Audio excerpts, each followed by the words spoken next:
All right, we got a super fun segment today. We're here with the Chainsaw Man. You may know him from around social media. We'll get to that in a minute, Brad. But Seth, we're going to start with you because this is your domain. That's right. Oliver Park. And there's lots going on here. If you drive by, you might be a little like, what's that? Tell me about it. So we've got a lot of different projects going on around here. We've got concrete that's going on down here at Oliver Park around this baseball field. We haven't had that. It's going to make it handicap accessible. Really excited about that. And another great thing we have going on is down here at the Nature Trail.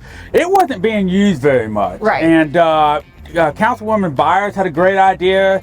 And then we're going to try to implement. We're going to take out a lot of the dead trees. We're going to leave those, the stumps for the Brad, the Chainsaw Man, to make a wonderful design. And he approached us about a year or so ago and said, hey, I got this idea. And we kind of ran with it. It's been a wonderful partnership. Brad has really enhanced this area. And we're going to take an area that hasn't been very usable and make it usable for the public to where they can see it, they can enjoy it. We're going to have string lights going all the way around the trail, have the place light up. It may be a romantic place for a date. It may be a place just to, bring your family out and see all the creativity and the art that Brad has given us. So we're really excited about that. Can't wait to see the final show and what all it does. But it's something that's going to be great for the city of Calera. So how long until you think this will be like completed? Got a little estimate for me? Well, we hope to. Here in about 3 or 4 months, we really hope to have this completed. We've got a lot of the material is already here on site, and we have it. We're still waiting to get a company to come in here and just kind of clean up the area a little bit, take care of some of the smaller trees, and just make it open, make it more visible and easier to see all this art when you're coming from the road. So probably about 3 or 4 months, we really hope to have this complete. I am so excited. I can't wait to see what it's really going to look like. So we're going to talk with Brad, but before we do, and you know, Parks and Rec world, it's always hopping. Anything going on, any registrations we need to know about? Well, only thing that's changing is March, since youth basketball is over, and pay attention to our website, and we'll post it on Facebook. The open gym night down at Rolling Hills, as far as the pickleball and the basketball, we'll begin having more afternoon sessions. Okay. We did start having morning sessions. We'll continue to do those. But we'll open more afternoon sessions for the folks that make it more available for them now that youth basketball is about to be completed. Perfect. So pay attention to the website. That's right. Please pay attention. Yep. All right, let's flip it over to Brad. Let's do it. All right, Brad Peaks, the Chainsaw Man, or whatever you want to call that chainsaw guy, the chainsaw man, guy. just whichever's best. Top-notch carvings. Yes, ma'am. That's your business, That's it. right? Top-notch carvings. Now, tell me a little bit about yourself. Are you from Calera? Not originally. So I'm originally from McCalla, and then I moved here in 2021. So it feels like I've been here my whole life, though. It really does. Have you always been the chainsaw guy? Like, has that been your thing? How did that come about? It just sort of came overnight. Had a buddy introduce it to me, and I tried it out. And I've always been pretty good with woodworking and doing stuff, and had a creative mind. But I would never in a million years to think I'd be doing this right now. So how long have you been creating these type things? Honestly, officially, 26 months. So a little over 2 years. So like this really is a whole new a whole new chapter in my life, a whole new everything pretty much. But you've always had that because I mean, you're kind of a, you're a construction guy, you told me. Yes. But you have found a way to kind of bridge that tough guy with that creative art, right? Creative art, being a kid again. Yeah. I mean, everything. It's so much fun because art can be so many things. Yeah. And gosh, I fell in love with it. It's one of those things I cannot stop doing it.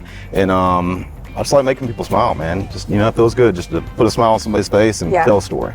So you have a big social media presence, right? Trying to. I'm learning. So it's great, and people really respond to it. You're constantly on the community pages, and you, I feel like community is really important to you, and this most definitely Calera community especially. Tell me about that. Well, I mean, like I said, when I moved here, that was the biggest thing I felt, was just a lot of love. I started coaching here at Calera softball, and everybody just came together. It's like I'd been here my whole life. Yeah. And so when I reached out to Seth, I didn't know who I was going to reach out to about the whole carving idea out here. It's like talking to my brother. He's like, "Hey, man," and I pitched the idea, and that was it. And like I said, it didn't. At first, we had to make sure I was going to carve, decent stuff, not something that was ugly out here. And we got a good relationship about that. And he trusts me, I trust him, and I think we both had the same plan and end, the big picture. So yeah, I think it's going to come together really nicely. It already looks incredible. But I need to know, how are you coming up with the ideas? Okay. All right, so I have no ideas. No, there's no plans when I come out here. I swear. And y'all gotta understand, these trees, some of them are dead, rotten. They're ones that have to get cut down. So, for instance, the living water tree that's over there, I was gonna carve another bear or something out of there, and it turned into that. So things fall apart. So that makes it fun though. Yeah. If I don't have a plan, then it's like nobody really knows what I'm about to do, including myself. I love and I just start, and then it just comes to me. And but I do try to make it where it faces the road. If I have certain characters, I want them to be looking at traffic. Yeah. I try to do that kind of stuff. I never have a plan. Okay, so it's always just winging it. Winging it. Is there going to be more to come? There's gonna be a lot more to come. Oh my a lot more to gosh. come. Okay. As long as Seth lets me stay out here.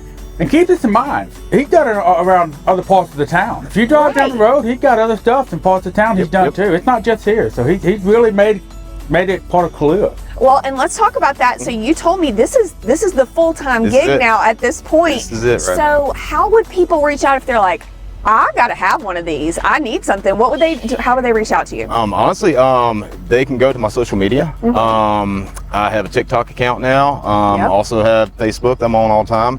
And then just if you see somebody around, talk to them. Most people get in touch with me. And like just I said, a community thing, community right? thing, man. It's just Word of mouth. Word of mouth. We Old love school. it. Well, Oliver Park is just going to be absolutely incredible. I can't wait to see what comes over the summer.